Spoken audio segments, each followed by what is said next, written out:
tahun 57 sampai 59 itu yang kemudian belum satu seperti ini yang kemudian melahirkan Zakon Kabinet ya. Walaupun Zakon Kabinet pertama itu sebetulnya sudah diawali oleh kabinet pada era Masumi ya, dari kabinet siapa namanya Natsir ya, kemudian Wilopo, kemudian macam-macam lah gitu.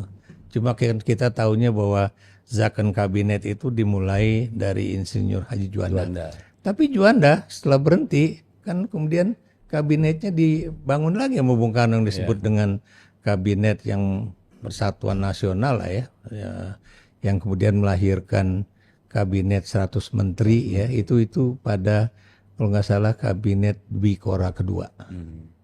Dwi Kora pertama itu masih sekitar 63 orang menteri. Tapi kalau kabinet Dwi Kora 3 itu seingat saya 132 menteri. Iya. Karena memang masih agak parlementer kan waktu itu. Ya, dibilang parlementer juga enggak. Agak-agak ya. Iya, pada saat itu udah nggak ada lagi kenapa nggak ada lagi partai ya, karena bukan partai itu tidak menjadi basis dari parlemen. Semuanya rekrutmennya diangkat begitu. Tapi Anda tahu ya, begitu terjadi apa yang disebut dengan kabinet 100 menteri, ya akhirnya kemudian Bung Karno diangkat menjadi presiden seumur hidup oleh MPR. Dan itu adalah jebakan kepada beliau yang akhirnya kemudian terjadilah kalau menurut Daniel Dakide itu disebut dengan kudeta merangkak ya gitu ya.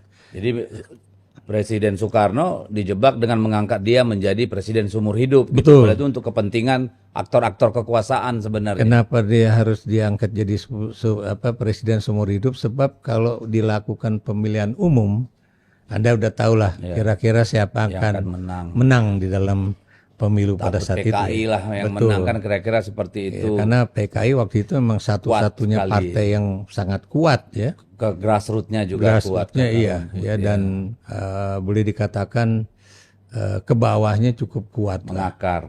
Jadi bukan keinginan Bung Karno untuk beliau diangkat menjadi presiden seumur hidup ya. Kalau saya lihat enggak ya. Enggak. Jadi itu memang kalangan militer ya khususnya. Oh, yang lebih berkepentingan. Oh iya, karena Nasution juga berkepentingan ya, karena kalau misalnya PKI berkuasa. PKI berkuasa ya, kita akan berhadapan dengan Amerika dan macam-macam lah ya, termasuk di dalam konteks perang dingin itu sangat penting. Dalam konteks perang dingin dan juga dalam konteks domestik politik kita ya, itu akan sulit lah. Karena Bung Karno waktu itu sedang terjebak pada 3 kekuatan politik besar ya, politik agama, politik militer, dan PKI pada waktu itu. Ya itu yang kemudian melahirkan ideologi gagasan beliau ya, Sakom ya.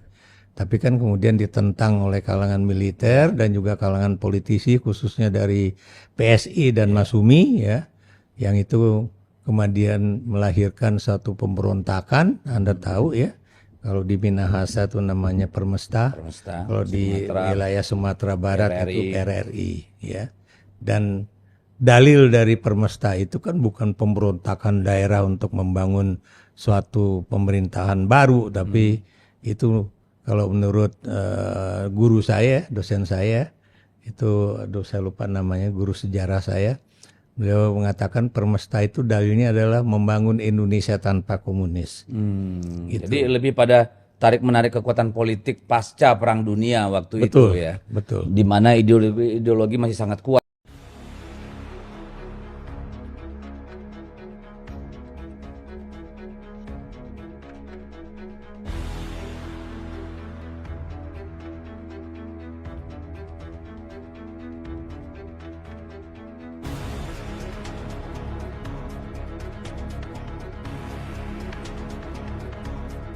Ya, saya melihat mereka adalah yang dari kabupaten, provinsi sampai ke DPP, mungkin pusat pengurus partai, mereka punya link sendiri gitulah.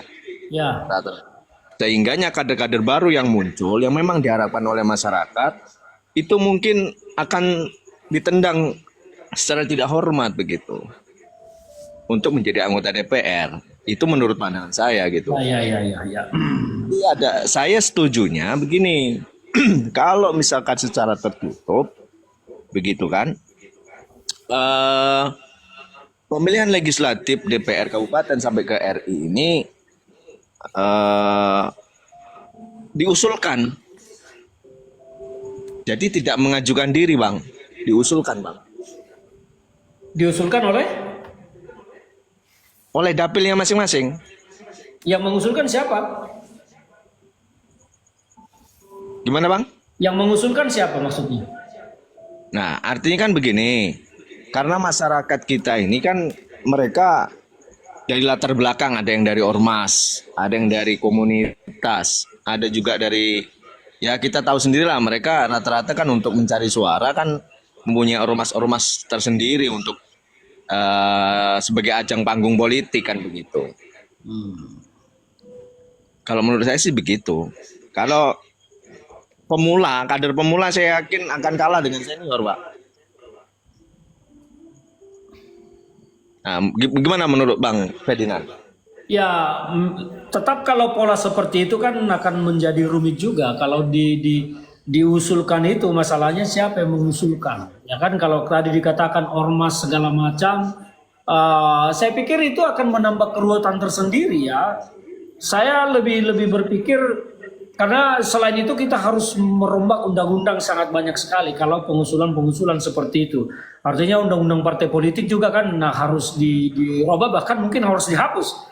Jadi terlalu ruwet ya. Tapi mekanisme yang perlu kita pikirkan bersama sekarang itu adalah pertama menghasilkan anggota DPR yang berkualitas dulu lah. Yang kalau kita bicara yang bersih hampir sulit ya.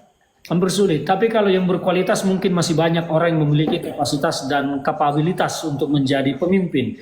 Kalau bersih ya nanti kita lihat. Tapi ini kan kesulitannya sekarang, tidak juga banyak orang yang mau menjadi caleg. Nggak banyak, banyak partai itu bahkan menawar-nawarkan ke orang untuk menjadi calon anggota legislatif. Banyak yang begitu, setelah maju ternyata nggak kampanye juga karena memang terbatas logistik. Jadi kalau soal usulan-usulan seperti itu, saya pikir agak rumit dilakukan ya, diusulkan oleh kelompok masyarakat. Nah, diusulkannya ke siapa? Ke partai politik lagi atau ke KPU langsung? Kan tidak mungkin juga. Peserta pemilu adalah partai politik. Nah, ini kan harus merubah banyak sekali undang-undang kalau pemikirannya seperti itu. Kira-kira begitu Bung Tanaka. Bang, aku ini ya Oke, sedikit Mbak Dewi, silakan. agak berbeda nih dari Bung Tanaka sama Bang Ferdinand.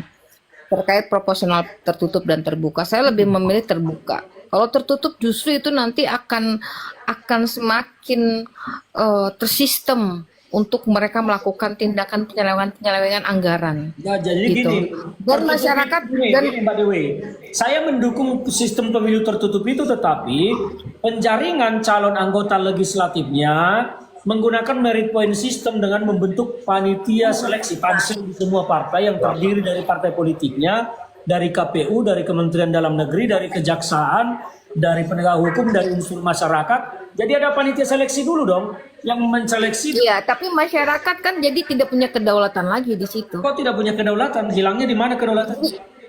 Iya, karena sudah secara Dia tertutup milih kan. lewat partai, Mbak. Memilih Iya, kedaulatan itu dilaksanakan dengan memilih partai, bukan memilih orang. Iya, Sama-sama betul, memilih kedaulatan. partai. Sama-sama Tapi kedaulatan. kan gini. Memang memilih partai ya, dicoblos tuh partainya, lambangnya. Itu kan kembali lagi ke zaman era dulu. Ya itu juga demokrasi. Gitu. Jadi tidak Iya, tapi kan kedaulatan dia rakyat, tidak ya. gini, tidak mengenal sosoknya gitu kan. Dan seperti tadi yang Tentu dikatakan mengenal- jadi Tanaka, gini, bukan tidak mengenal sosoknya. kader-kader yang baru itu akan kalah bersaing Bang dengan yang senior-seniornya Ya, pasti. justru kalau dibentuk panitia seleksi dengan memilih merit point system, nilai tertinggi dari kemampuan, kapasitas, gagasan, psikologi, maka kader yang baru muncul pun punya kesempatan untuk menjadi caleg nomor 1. Ketika dia dalam seleksi ini ternyata dia nilainya Saya nggak jamin Bang, saya tidak meyakini itu, nggak menjamin. Kalau itu, Bang. sudah bicaranya tidak menjamin, tidak Ya, meyakini, itu- apalagi mau kita Ya, diskusikan. karena sekarang aja Bang, jabatan aja bisa diperjualbelikan Bang gitu loh. Ya, Apalagi itu. kalau sudah begitu Gitu. pemikirannya, ya Nah, berarti kan kalau tidak misalkan perlu diskusi. proporsional tertutup, gini Bang, kalau proporsional tertutup seperti itu, kemungkinan kecurigaan semakin besar. Kalau terbuka ini kan rakyat bisa melihat langsung, memilih langsung wajahnya, mukanya, bisa bertatapan langsung, bisa berkomunikasi Memang langsung. setelah bertatapan langsung Kan begitu. seperti sekarang apa yang terjadi? Emang nggak korupsi? Apalagi kalau tidak bertatapan, Bang. Itu lebih Justru kita mau menghindari pertemuan langsung. apa gunanya reformasi kalau kita kembali ke era Itu dulu? berpikirnya. Gitu. Justru gini, makanya tadi disimak dulu. Jadi kan kita balik lagi mundur ke belakang namanya itu kan. Mundur ke belakang kalau jadi lebih baik emang salah kan tidak juga dong. Iya, kalau saya lebih Sekarang begini, dengan apa yang dilakukan Pak Prabowo saya, kemarin, apakah semua kondisi sekarang- kepala Jawab dulu. sedikit bang. Yang dilakukan kemarin oleh Pak Prabowo retret di Magang itu dari seluruh kepala daerah yang terpilih itu disatukan dulu bang, baru kemudian dilantik. Itu keren. Akhirnya sekarang bisa dilihat semua kepala daerah itu udah nggak lagi raja-raja kecil, udah nggak jadi tunduk dan patuh kepada pusat sekarang tuh. Lebih baik kayak begitu. Jadi sejalan, seirama di dalam pemerintahannya nih. Dengan retret kemarin ya, saya lihat kepala daerah sekarang tuh udah bergerak sesuai dengan apa yang diarahkan, gitu. Nah, kalau untuk di legislatif, ya kalau misalkan sampai semua kepala daerah legislatif juga dilakukan proporsional tertutup, ya percuma bang, sia-sia pertaruhan nyawa kemarin Baik, coba reformasi. kita Gitu. beri kesempatan dulu buat Lai John Manik nih udah dari tadi. Monggo Lai Manik sebelum kita closing sebentar lagi. Silakan. Ya, terima kasih Leko. Kebetulan kita tadi mengikuti mengenai Undang-Undang Perampasan Aset. Ya, Artinya, kalau kita bilang kalau diusulkan oleh legislatif ataupun dari DPR itu kayaknya hal yang tidak mungkin. Karena apa? Karena itu sama saja mengikatkan tali di lehernya. ya itu yang Makanya saya bilang. mengusulkan tadi melalui ketikan saya itu kalau bisa koalisi rakyat untuk mendesak anggota dewan atau DPR itu mendesak agar undang-undang itu segera diajukan. Karena kalau mengharapkan DPR, karena pasti yang terlibat korupsi itu ya kalau nggak DPR ya legislatif itu yang terjadi. Kata Bang Tidak Ferdinand mungkin mereka mimpi, mengikatkan katanya Bang tali John. di lehernya. Oke, terima kasih. Kata Bang Ferdinand Mohon itu kita tanggapannya. masih mimpi katanya kalau kita mau minta itu segera disahkan gitu. Artinya kalau Ya, artinya kita yang meminta mendesak Ya. DPR. Kalau kita mendesak pemerintah kayaknya sangat berat. Kita Oh iya, kan kita harus ke diwakili DPR oleh RI tuh, DPR. Bang. Kita kan gini Bang masyarakat yang Ferdinand, mewakili DPR. tanggal 7 Oke, rakyat mohon bergerak ke tanggapannya. DPR RI. Mohon Tanggal tanggapannya. 7. Terima kasih. Ya, tanggal 7 Mei ini informasi sedikit. Tanggal 7 Mei itu Oke, akan ada siap. pergerakan Kita siap rakyat mendukung. terkait perampasan RUU aset itu. Ya. Karena Indonesia ini udah darurat korupsi nih. Dan Darurat saya koruptor. pasti akan Tapi ada di kalau- sana tanggal 7. Saya Ya, pasti akan ada tanggal di sana. 7. Betul. Cuma gini, Bang. Kalau Abang bilang tadi masih kita bermimpi tentang itu. Wah, ini rakyat bisa pergerakannya bisa lebih besar, Bang. Ya, Indonesia itu udah darurat. Justru saya akan Gitu senang loh. kalau lebih besar. Akan lebih besar, Bang. Tapi terkonsentrasinya kepada RUU perampasan aset koruptor. Saya sangat mendukung Ke di situ. situ dan saya pasti akan ada di depan DPR di demo itu nanti. Mantap, kita ketemu nanti, Bang, di gedung DPR Oke, RI, Bang, kita tanggal kasih dulu 7. ke Bu Berkat Ilahi nih. Monggo silakan. Apa yang mau disampaikan? Selamat malam Pak Ferdinand. Selamat Saya malam. ini dari Pekanbaru. Pekanbaru. Ya, ini kan saya membahas masalah topik hukuman mati ya, masalah hukuman mati dengan perampasan aset harta korupsi kan. Oke. Kalau menurut saya nggak setuju lah saya kalau dalam perampasan aset karena tidak membuat jerah yang lain. Ya.